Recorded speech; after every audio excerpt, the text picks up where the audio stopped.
All their windows were dark. No one knew he was there. All the Whos were all dreaming sweet dreams without care. When he came to the first little house on the square. This is stop number one. The old Grinchy Claus hissed as he climbed to the roof, empty bags in his fist.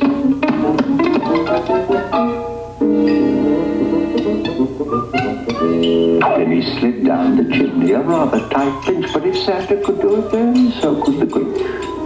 He got stuck only once, for a minute or two. Then he stuck his head out of the fireplace flue where the little Who stockings hung all in a row. These stockings, the Grinch, are the first things to go. Then he slithered and slunk with a smile most unpleasant around the whole room, and he took every present. Pumpguns, pampooners, pantookas and drums, checkerboards, bistle-bins, popcorn and plums. And he stuffed them in bags. Then the Grinch very nimbly stuffed all the bags one by one up the chimney.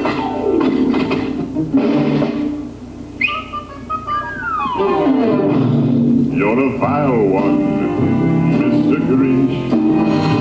You have termites in your smile.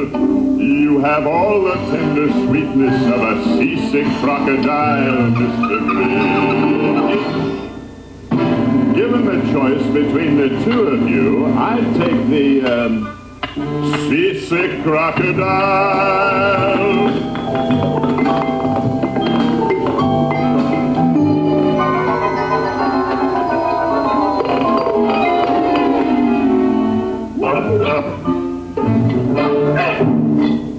You're a rotter, Mr. Grinch.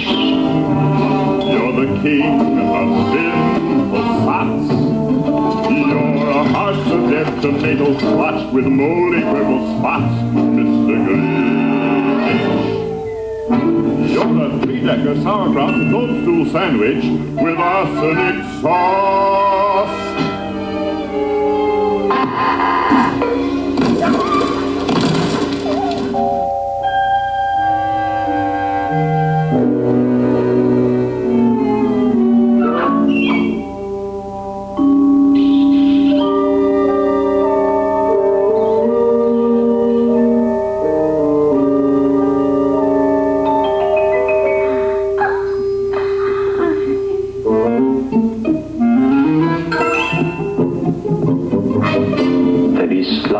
Icebox. He took the Who's feast. He took the Who pudding. He took the roast beast. Cleaned out the icebox as quick as a flash. Why, that Grinch even took the last can of Who hash. Then he stuffed all the food up the chimney with glee. Now, grinned the Grinch, I will stuff up the tree.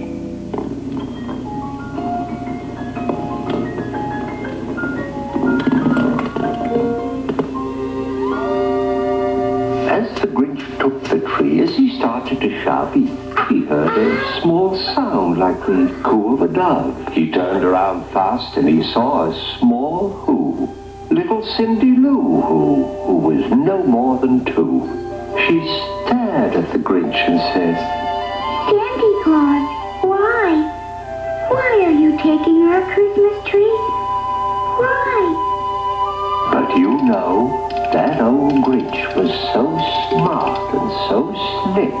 He thought up a lie and he thought it up quick. My sweet little tot, The fake Santa Claus lied. there's a light on this tree that won't light on one side. So I'm taking it home to my workshop, my dear. I'll fix it up there, then I'll bring it back here. And his fib fooled the child. Then he patted her head and he got her a drink and he sent her to bed. And when Cindy Lou Who was in bed with her cup, he crept to the chimney and stuffed the tree up. Then he went up the chimney himself, the old liar, and the last thing he took was a log for their fire. On their walls he left nothing but hooks and some wire. And the one speck of food that he left in the house was a crumb that was even too small for a mouse.